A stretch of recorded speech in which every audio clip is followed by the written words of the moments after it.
Eng yangi nodir asar O'zimni sotaman. Abduri Nurali Erkin Savdoyi.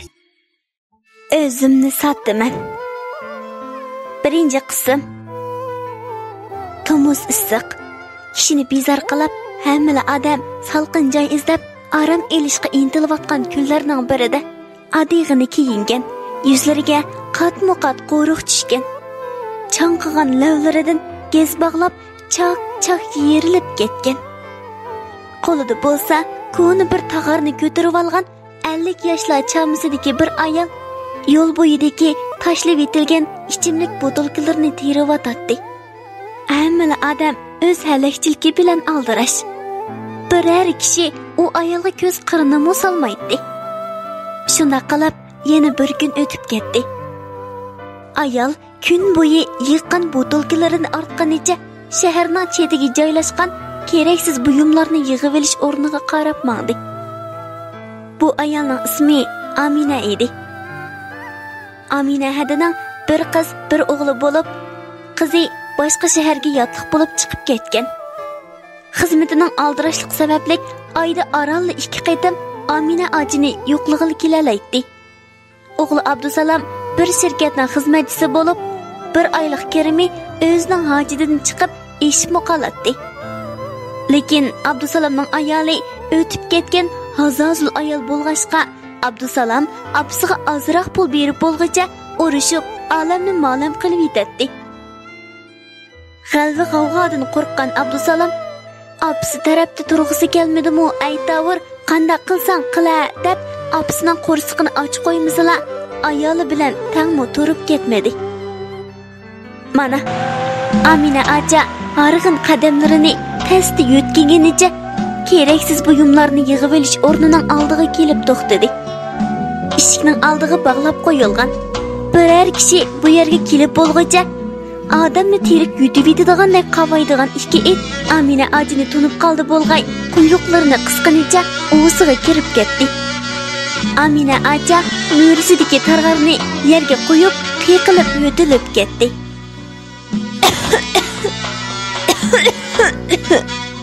Shu asnoda yig'ib olish o'rnining yon tarafiga joylashgan uyning ko'nrab ketgan yog'och eshigi taraqlab echilib, uy ichidan 40 yoshlar chamisidagi egiz kelgan bir odam chiqib keldi.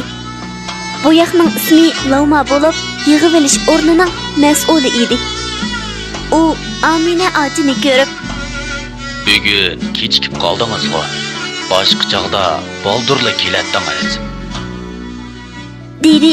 Ussizlikdan gallari qurib, eg'izida nam didari qolmagan Amina Lomaga qarab jonsiz ovozi bilan, "Shu bugun sal mijozim yo'q.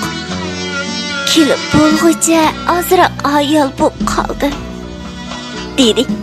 Loma Aminaning usab ketganini bildi bo'lg'ay, uyga kirib ketib, bir xaltasini chiqib Aminaga sundi. Va yog'ochdan yasalgan ko'ni bir o'rindiqni Aminaning oldiga qo'yib, "O'ltira, ozroq temingni elib ol," dedi. Amina o'rindiqda o'ltirib, sutning eg'izini echib, bir tiniqtili ichivetdi va cho'nqur birni tinivetib, Lomaga qarab, rozimanlik bilan kulib, "Rahmat sana," dedi. Loma kulib ketib, "Bo'ldi, qiling-a. Biz ya tanishmaydigan odam bo'lmasak, ha?" deb Aminaning yeniga kelib o'ltirib, yanchiqining yeniga esib olgan, ko'nirab ketgan kichik bir qopchuqning ichidan kichikina bir qog'ozni chiqarib, ustiga ozroq muhrkini to'kib, yo'gigandan keyin yenidagi o'rindiqning yeniga qo'yib qo'yilgan, qepib maylashib ketgan bir sarangini elib, bir tal terini chiqarib, tamagisini tutashtirmoqchi bo'lib surkigan edi. O't yonmadi. Loma shu tariqada bir necha qaytim surkigan bo'lsa-mu, sarangi yonmadi. Aytavur, sarangining qipi bek ko'nrab ketgan bo'lsa kerak. Loma qo'lidagi sarangi telini tashlab etib, yana bir telini elib surkigan edi. Vishida qilgan ovoz bilan o't uchqani Amina ajining ko'z oldida namoyon bo'ldi. Loma tamakisini kuchab birni sho'rib etgandan keyin, "Hay, Vaqt nima degan tez o'tgan, ha? Mana, sen bilan tanishqilimi 2 yil vaqt bo'p qopti. Mening koni xeridorim bo'p qolding sen. Lavma tamakisini yana bir qaytim sho'rib etib, gapini davomlashtirdi. Manga qara Amina. Yeshingmi bir yerga bordi. O'zingni turmushga bunchalik urib ketma. Balangning uyda turishdan xijil bo'lsang, bu yerga ko'chib kelib, ayolim bilan birga tursangmi bo'ladi. Bak yesang, bir vaqtlig'ingga bir qoch tomoq yeysan. Dunyo yemaysan. dedi. Amina acha ko'ziga kelib bo'lgan yoshni tabassumi bilan yepib etdi. Hay. Yosh cho'ngayxan siri odam yig'lang'i bo'p qolamdi nima? Amina Lavmaga qarab, "Bo'ldi-la, bu gaplarni qilishmayli. Mening yana qanchalik umrim bor? Bunisi menga nama'lum. Bir kun bo'lsa-mu, balalarimning yanida ularni ko'rib, ularning hidini hidlab, kunlarimni o'tkazib olay. Bo'ldi, endi men qaytay. Mavlani bir hisoblab bergina." deb o'rnidan turdi. Lavma boshqa gap qilmay, Aminaning xaltasini darvozaning yeniga qo'yib qo'ygan cho'ng bir tarozining ustiga qo'yib, hisoblab bo'lgandan keyin ko'ni jilitkisining qo'l yonchuqidan 20 yuanni chiqarib Aminaga sundi. Amina Lavmaning ko'zining ichiga qarab turib, "Menga ich og'irtib, pulni ko'p bermagansa, ha?" deb tarozining oldiga kelib, tarozining birligiga qarab etgandan keyin, "Bir ko'yni ortiq hisoblab etibsa, unda qilsang bo'lmaydi. Seningmi oilang bor, uy boqmasang bo'lmaydi." deb qo'lidagi pulni Lavmaga sundi. Seni za Amina, odamni nimandiq o'z ko'maydigan sen deyman.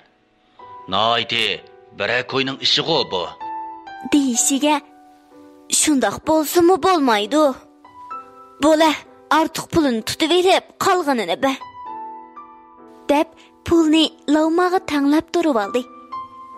Lavma, "Parch pul yo'q, kelar qitim kaginingni tutib olay. Xo'sh amsa, uzatmada." debla uyga kirib ketdi. Amina, "Hay" deginicha joyida turib qoldi. Amina atrofga bir-oqor ko'z yugurtib etgandan keyin asta qadamlari bilan uyga qarab yo'l oldi. Atrofni ketki shafaqning nurlari oltin rang tusga kirgizgan bo'lib, bu shahar go'yoki bir parcha moybo'yoq rasmga o'xshab qolgan edi.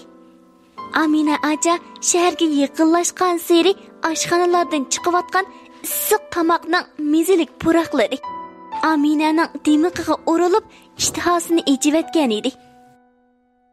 Amina bu yerdan tezroq ketishni o'yladi bo'lg'ay, qadamlarini tezlatib mengishga boshladi. Aradan yarim soat o'tib, Amina acha egiz bir binoning oldiga kelib, eshik qo'ng'iriqini bosdi. Shalaq qilgan ovoz bilan bino eshigi ochildi. Amina acha harig'in qadamlari bilan bir besib, ikki besib, oxir uyining eshigi oldiga keldi va eshikni yenik chekdi.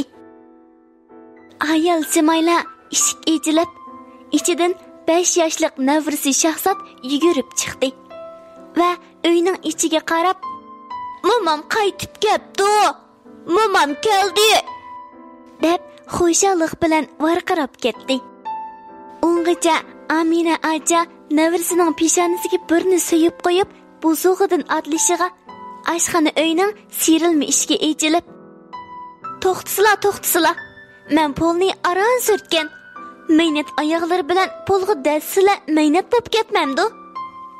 Oyoqlarni sirtqa selib, ondan kirsizlar" degan qo'pol ovoz anglandi. Amina acha nomusdan yerga kirib ketgudek bo'lib ketgan edi. Amina acha oyoqini sirtqa selib, bir bulunga qo'yib uyga kirdi. Uy ichi pokiza yog'ishtirilgan. Ustal ustiga xil-muxil ushaq-tushak narsalar tizib etilgan bo'lib, bu pokiza muhitni ko'rib, Amina achining butun hordiqi biraqli chiqib ketgan edi. Amina acha asta kelib kresloda o'ltirib, navrisi Shahzod bilan televizorga qarab o'ltirdi.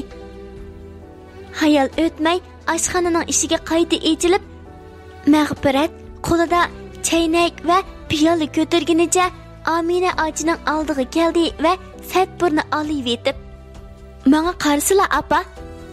Sizlar kun bo'yi teshida axlatning orasida yurib, kiyimlarni to'plarga mulab, ko'z bilan ko'rgili bo'lmag'ida qilib kelib, mushu kiyimlari bilan kresloda o'ltirsizlar. Kiyimlardagi to'pa kresloga yo'qib qolsa, yo bir o'zi yuvaldigan narsa bo'lmasa, mehnat bo'lib ketsa, odamga bir muncha avorchilik bo'ladigan gap. Shunga men oldingi qaytimmi degan. Uyga kelibla boshqa kiyimlarni almashtirib olib, ondan mehmonxonaga kirsizlar deb. Lekin sizlar ay deb qo'lidagi piyolaga liq to'shqizib choy qo'yib, Amina achining oldiga daqqada qo'yib, oshxona uyga kirib ketdi. Shu topda bu uy Amina achining uyi bo'lsa-mu, qo'rinib, ching'aroq birarnimi ho'tilolmay, shunchalik ehtiyot bilan o'ltiradi. Qachon kelinim chiqib, menga xafa bo'lib qolarkin deb, pat-pat oshxona uyining eshigiga andishi bilan qarab qo'yadi. Aradan yerim osh pishim o'tib, Mag'firat oshxona uydan bir taxsi pulni ko'targanicha Amina achining qiyshig'iga keldi va bolasiga qarab, "Shahzod, qo'lingni yuvib chiqa o'g'lim, tomoq yeymiz", dedi. O'g'li yugurib taxlig'inicha tozaliq uyiga kirib ketdi. Mag'firat Amina achiga mansitmagandek qarab, "Qo'llarga suv quyib beraymi, ana?" dedi. Amina acha huduqib, "Yo'q, bolam, o'zim yuvib chiqay", deb qo'lini yuvish uchun kirib ketdi. Amina acha qo'lini yuvib chiqib, o'rniga kelib o'ltirdi va taxsidagi pologa bir qarab etgandan keyin, "Qizim, butun bir kun oftobda yurib, issiq o'tib qolgandek qiladi. Shunga mumkin bo'lsa, sizni bir avora qilsam, menga ozroq bir quruq osh qilib bergan bo'lsangiz", dedi. Bu gap Mag'firatning qo'liqiga mush bilan urgandek tegdi bo'lg'ay, chiroyi o'ngib ketdi va "Hajab bir g'alvilari jiqgan. Tomoqni etib bergandan keyin yo'qning jidilini qilmay, yevasli bo'ladigan narsa. Meni kun bo'yi bekor qoldi deb ish tepib berganlar ekanda bu. Uning ustiga kechda choyga boratdim. Sizga suyoqat etib bergidek vaqtim chiqmaydi. To'nglatquda qaytiqpa. Tomoqning kaynidan bir qacha ichib asila hech nima bo'lmaydi. Nima degan to'g'ri gap bu?"